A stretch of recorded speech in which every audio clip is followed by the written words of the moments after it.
बच्चों, आज हम पढ़ेंगे रुचिरा द्वितीय भाग सप्तम वर्गीय संस्कृत पाठ्यपुस्तकम्। इसमें द्वादश पाठः विद्याधनम्, इसका हमने श्लोकों को समझ लिया था, इसका वाचन कार्य कर लिया था। अब हम इसका अभ्यास कार्य करेंगे। तो पहला क्वेश्चन है कि उपयुक्त कथनानां समक्षम आम, अनुपयुक्त कथनानां समक्षम न इति लिखत। तो ये जो कथन दे रखे हैं, वाक्य दे रखे हैं, इनको हमको हाँ या ना में जवाब देना है। तो विद्या राजासु पूज्यते, यानी कि विद्या राजा के द्वारा पूजी जाती है। तो हाँ। वाग्भूषणम, आम लिखेंगे यहाँ पर। वाग्भूषणम, भूषणम ना, तो वाणी आभूषण नहीं है क्या?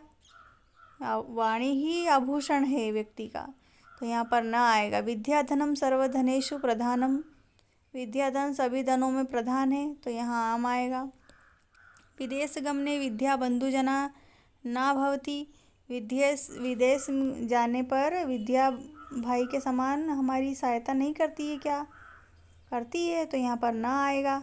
सर्व विहाय विद्या अधिकारम कुरु, सभी छोड़कर विद्या पर ही अधिकार करना चाहिए, मतलब सब विषयों को छोड़कर केवल विद्या ही प्राप्त करना चाहिए, ये सही है। तो हाँ, हमें सब काम छोड़कर पहले विद्या ग्रहण करना चाहिए। फिर अगला क्वेश्चन है, क्वेश्चन नंबर 2 है अधोलिखितानां पदानां लिंगम विभक्तिम वचनश्च लिखत, यानी कि नीचे लिखे पदों की लिंग विभक्ति और वचन लिखो। तो नरस्य, गुरुणाम, केयूरः, कीर्तिम, इसका लिंग कौन से लिंग है और विभक्ति क्या है, ये हम समझेंगे। तो नरस्य पुल्लिंग शब्द है, नर का, यानी कि षष्ठी विभक्ति, का कारक चिन्ह है इसलिए षष्ठी विभक्ति और एक वचन है। यहाँ पर वचन लिख लेना बेटा आप, ये थोड़ा सा कट चुका है ना, तो वचन लिखना, एक वचन। गुरुणाम, ये पुल्लिंग है, षष्ठी है विभक्ति और एक बहुवचन है ये, तो गुरुओं का, यहाँ पर ऐसा आएगा। केयूरः का अर्थ है कि हार, तो यहाँ पर प्रथमा विभक्ति है इसकी और पुल्लिंग शब्द है, हार पुल्लिंग शब्द होता है और ये बहुवचन है, यानी कि हारो। फिर कीर्तिम का अर्थ है यश, तो ये कीर्ति शब्द स्त्रीलिंग है और द्वितीय विभक्ति एक वचन का ये शब्द है, तो कीर्ति का। फिर भूषणानी, को है इसका कारक चिन्ह, कीर्तिम को, कीर्ति को, यानी कि द्वितीय एक वचन है और स्त्रीलिंग शब्द है ये। भूषणानी यानी नपुंसकलिंग, द्वितीय है ये विभक्ति और बहुवचन है। भूषणानी यानी कि आभूषण, ये आभूषण शब्द क्या है, नपुंसकलिंग है ये, ना स्त्रीलिंग है ना पुल्लिंग है, और ये द्वितीय विभक्ति का शब्द रूप है, यानी कि आभूषणों को। फिर अगला क्वेश्चन देखिए, यहाँ पर श्लोकों को श्लोका अंशान योजत, यानी श्लोकों के अंश को जोड़ना है, मतलब के पार्ट को जोड़ना है। तो विद्या राजासु,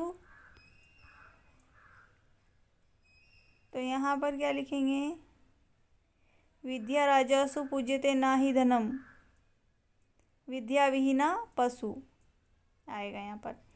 केयुर्ना हारान, केयुर्ना विभूषयन्ति पुरुषम, हारा न चंद्रो उज्ज्वलः, न चोरिहारम न च भ्रातृभाज्यम न च भारिकारी, यानी कि चोर चुरा नहीं सकता और भाई बांट नहीं सकता और ये भार भी नहीं लगता है विद्याधन से। सकार यातनम कुलस्य, सत्कार यातनम कुलस्य महिमा, रत्नर्विना भूषणम, वाणी एका समालंकरोति पुरुषः या संस्कृता धार्यते। तो जो संस्कारवान कुल की महिमा वाणी के द्वारा ही समाहित है,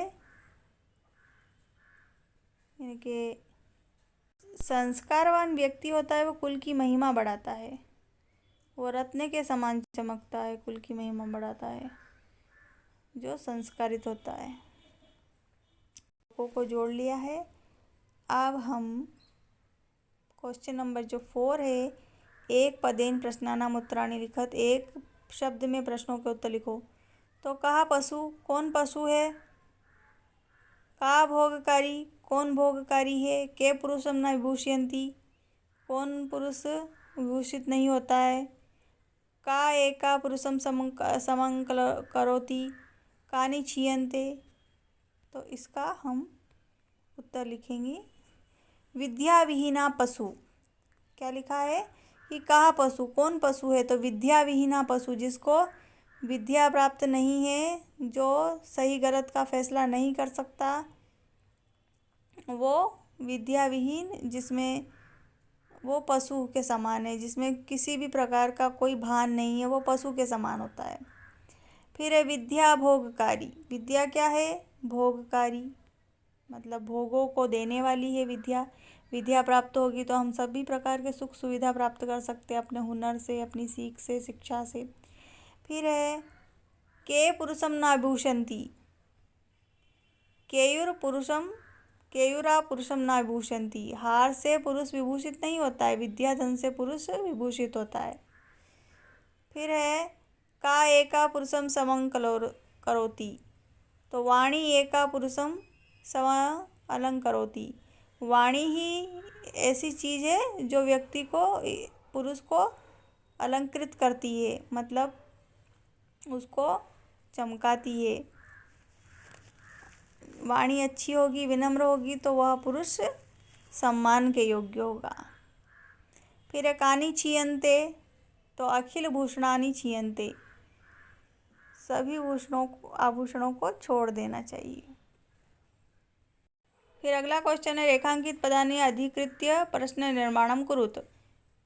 तो यहाँ पर जो रेखांकित प्रश्न है उनसे रेखांकित शब्द है उनसे प्रश्नों का निर्माण करना है पदों से।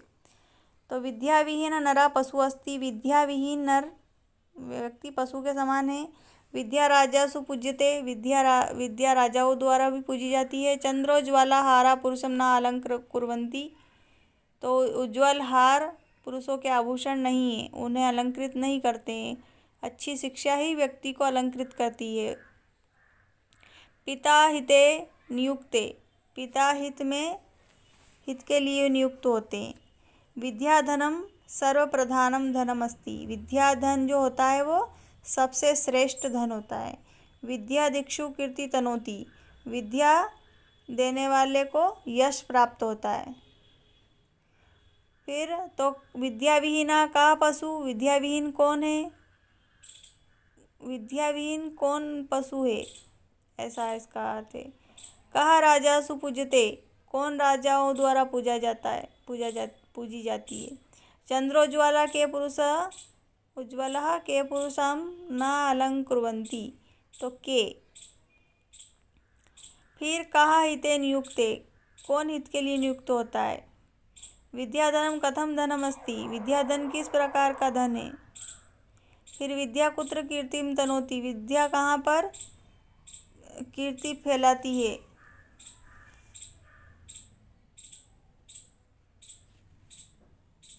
विद्या कहाँ कीर्ति देती है, ऐसा कहा गया है। फिर अगला है क्वेश्चन नंबर 6। पूर्ण वाक्येन प्रश्नानाम उत्तराणि लिखत। पूरे वाक्य में प्रश्नों का उत्तर लिखो। तो गुरुनाम गुरु का अस्ति। कीदृशा वाणी पुरुषम समं करोति। व्ययकृते किम वर्धते। भाग्यक्षये आश्रय कहा। तो इसका आंसर है गुरुनाम गुरु कहा आसीत। यानी गुरुओं की गुरु कौन है। तो गुरुनाम गुरु विद्या अस्ति, यानी कि गुरुओं की गुरु विद्या है। अस्ति लिखा हुआ है यहाँ पर। तो जो गुरु है उनकी भी गुरु विद्या है। विद्या प्राप्त करके ही गुरु हमको शिक्षा देता है, विद्या देता है। फिर है कीदृशी वाणी पुरुषम समं करोति। किस प्रकार की वाणी पुरुषों को अलंकृत करती है, यानी सुशोभित करती है। तो संस्कृता धार्यते वाणी पुरुषम सम अलंकरोति। यानी कि जो संस्कारवान वाणी को धारण करता है, विनम्रता को धारण करता है, संस्कार युक्त वाणी बोलता है, वो पुरुष क्या होता है, समं करोति, मतलब कि सम्मान को प्राप्त करता है, उसकी कीर्ति फैलती है, यश फैलता है। व्यय कृते विद्या वर्धते, यहाँ पर लिखा है व्यय कृते कृते किम वर्धते, यानी कि खर्च करने पर क्या बढ़ता है, तो व्यय कृते विद्या वर्धते, यानी कि खर्च करने पर विद्या बढ़ती है। जो दूसरा धन होता है वो तो खर्च करने से कम होता है, लक्ष्मी खर्च करने से कम होती, लेकिन विद्या खर्च करने से बढ़ती। जितना हम दूसरों को बांटेंगे उतना हमारा नॉलेज बढ़ेगा। फिर है भाग्य आश्रय, भाग्यक्षय आश्रय कहा, तो यहाँ पर भाग्य आश्रय कहा, यानी भाग्यक्षय आश्रय कहा, तो भाग्यक्षय आश्रय विद्या, यानी विद्या भाग्य को बदल देती है, भाग्यवान को ही विद्या प्राप्त होती है, ऐसा अर्थ है इसका। फिर है क्वेश्चन नंबर 7, मंजूषातः पुल्लिंग स्त्रीलिंग नपुंसकलिंग पदानि चित्वा लिखत, यानी कि मिले हुए पुल्लिंग स्त्रीलिंग नपुंसकलिंग पदों को चुनकर लिखो। तो विद्या धनम संस्कृता सततम कुसुमम मूर्धजा, ये जो शब्द दिए गए हैं, जैसे हरा अलंकृता, हाराहा यानी हार, अलंकृता,